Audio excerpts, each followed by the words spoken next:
Après avoir été l'hôte du président de la Haute Autorité de la Transition Hadj Razouel et son épouse à un déjeuner officiel au Palais d'État d'Yavelouz ce jour à midi, le président de l'Union des Comores, Ahmed Abdallah Sambi, a bien voulu répondre aux questions des membres de la presse locale présents sur les lieux. Ce chef d'État comorien a déclaré qu'il est disposé à soutenir le cas de la Grande Île devant la communauté internationale. Je suis très content de me trouver encore une fois ici à Madagascar. On a eu une bonne occasion à changer avec son Excellence, Monsieur le Président. Je suis là et j'espère porter un message à la communauté internationale parce que nous croyons, nous Comoriens, que Madagascar est notre deuxième pays. Et nous croyons que la crise qui a secoué ce grand pays frère a trop duré. On est là pour soutenir le dialogue malgache et nous espérons que la communauté internationale va comprendre beaucoup plus ce qui se passe ici et nous allons demander à la communauté internationale d'appuyer cette feuille de route qui est proposée par la SADC en espérant que les politiques de Madagascar feront tout pour mettre fin à cette crise. Nous croyons que Madagascar a besoin d'une économie forte et c'est à partir de mettre fin à cette crise que ce pays verra vraiment le développement.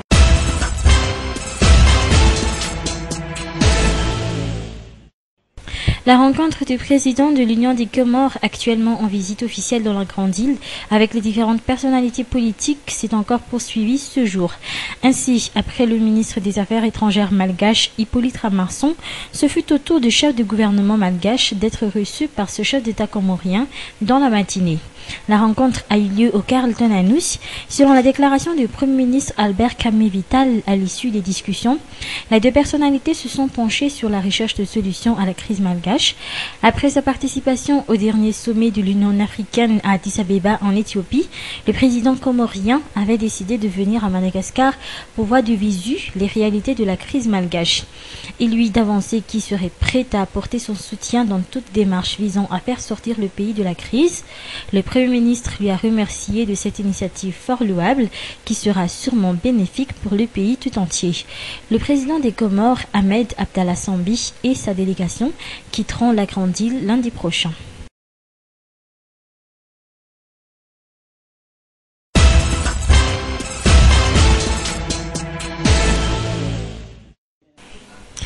Les forces armées, la gendarmerie nationale et la police nationale ont fait une conférence de presse conjointe ce matin dans les locaux de la gendarmerie d'Akadlalam concernant les dispositions qui seront prises pour la journée du samedi 19 février, date annoncée pour le retour en terre malgache de l'ancien président en exil Ravalomanana Mark. Dirigée par le général Ravalomanana Richard, cette conférence de presse a permis de savoir que ces trois entités ont déjà reçu la lettre stipulant le mandat d'arrêt en l'encontre de Ravalomanana Mark suite au verdict de la justice sur l'affaire de tuerie du 7 février. Cette lettre que ces hauts responsables de la sécurité ont montrée à la presse donne également ordre à toutes les forces armées d'exécuter cette décision de la justice et procéder à une arrestation à l'encontre de Ravalomanana.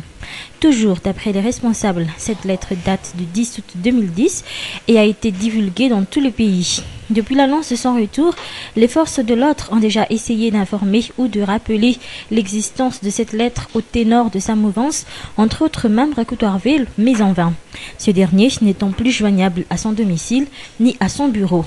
Par ailleurs, ces responsables avancent aussi qu'ils sont au courant de la stratégie qui devrait être mise en place pour demain dans la capitale en vue de cette arrivée de Ravalomanana, notamment les actes de vandalisme ou les rassemblements prévus à Ivatu.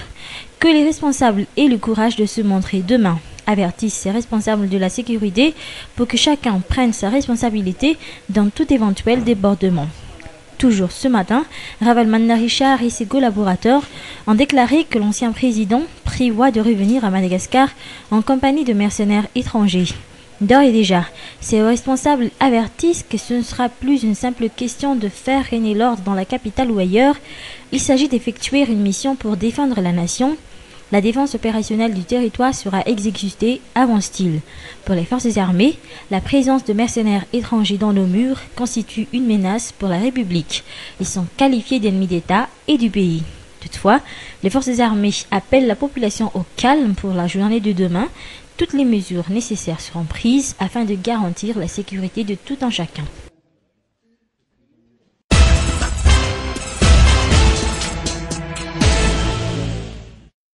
Le deuil et la colère dans un quartier chiite de la banlieue est de Manama. Plusieurs milliers de personnes sont venues enterrer leurs morts. Certains appellent à la chute du régime.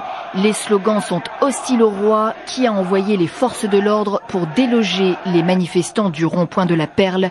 Ils voulaient en faire leur place Tahrir. Une intervention brutale, un choc pour les chiites, majoritaires dans ce petit pays de moins d'1 million d'habitants et qui réclament des réformes politiques et du travail. Certains se disent d'ailleurs prêts à mourir à présent pour le changement. Les autorités accusent l'Iran d'alimenter la contestation. Elles sont soutenues en bloc par le Conseil de coopération du Golfe. Il s'agit de serrer les rangs pour éviter la contagion. Une extension de la mobilisation des chiites, c'est ce que redoute aussi l'Arabie saoudite notamment, et l'allié américain qui a des intérêts à Bahreïn. La fameuse 5e flotte américaine y est basée. Une situation délicate pour les États-Unis qui ont appelé les autorités bahreïnies à la retenue et aux réformes du bout des lèvres.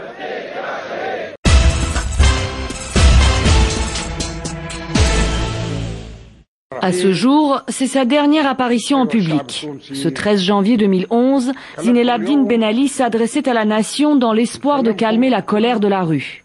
Le lendemain, il quittait Tunis pour l'Arabie saoudite. Plus d'un mois après son exil forcé, l'ancien président tunisien est toujours à Djeddah. Mais selon un proche de sa famille, il se trouve en fait à l'hôpital.